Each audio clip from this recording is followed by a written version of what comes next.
We all know the classic image of royalty, right? Grand palaces, glittering jewels, and a lifestyle so luxurious it makes Instagram influencers look like they're living in a shack. But hold on to your crowns, because we are about to explore a whole different side of royalty. One where the riches have run dry. The royal coffers are empty, and the only thing left of the good old days is a massive stack of bills to pay. You see, the world has come a long way since the days when kings and queens ruled with iron fists and overflowing wallets.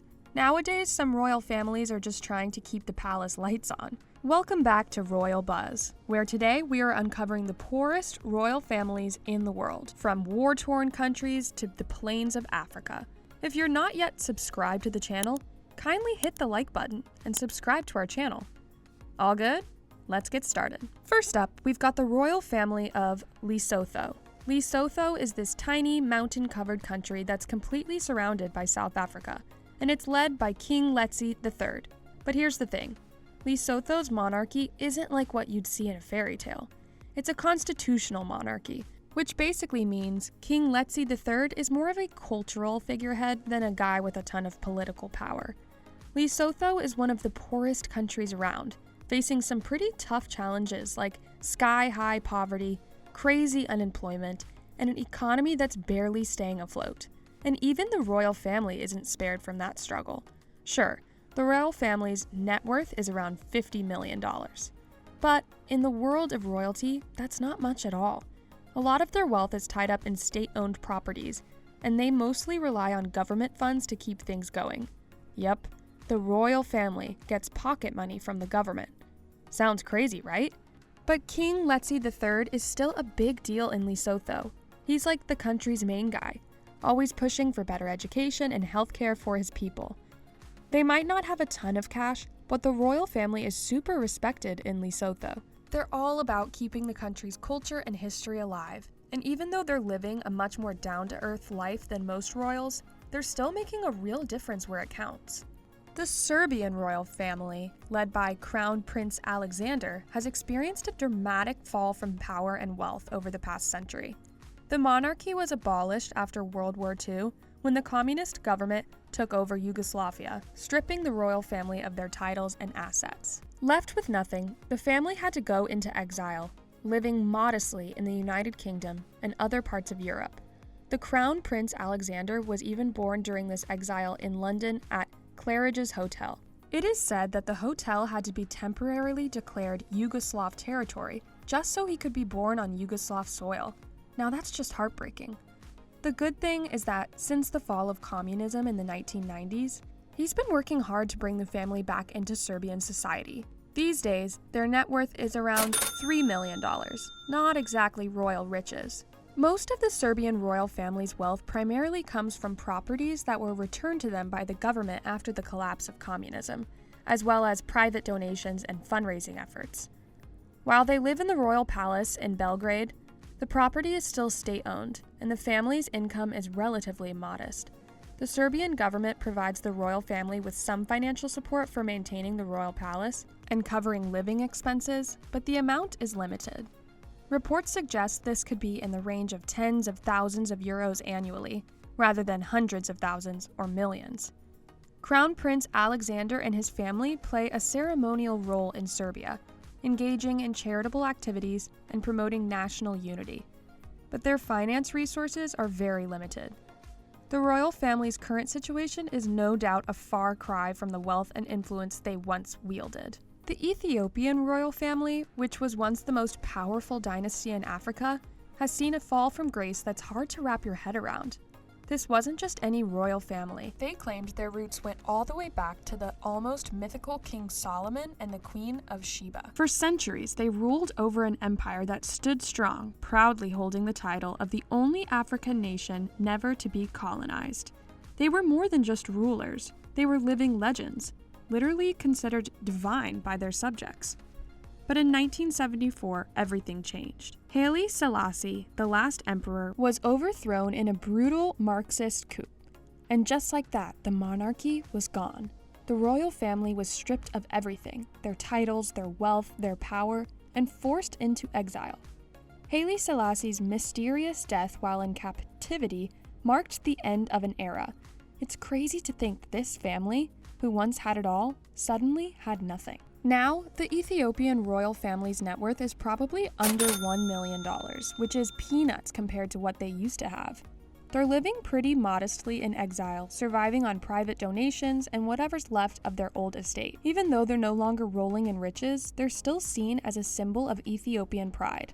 But let's be real, they're struggling just to get by in a world that's totally moved on. It's a tough pill to swallow for a family that used to hold the fate of an empire in their hands. While the royal family of Nepal might not have had the almost mythical status of the Ethiopian Empire, they were still a pretty big deal for over 2 centuries. The Shah dynasty, which started ruling back in 1768, didn't just sit on the throne. They were the ones who unified Nepal into the country we know today. The monarchy wasn't just about politics. It was at the heart of Nepalese culture, representing stability and tradition in a region that's seen a lot of change. The kings were seen as protectors of the nation, balancing the diverse ethnic groups and managing the pressures from powerful neighbors like India and China. But things took a tragic turn in 2001, during what has to be one of the darkest moments in their history. In a shocking and horrific event, Crown Prince Dipendra allegedly shot and killed King Birendra, Queen Aishwarya, and several other family members during a royal dinner before turning the gun on himself. The nation was stunned, and the monarchy was thrown into chaos.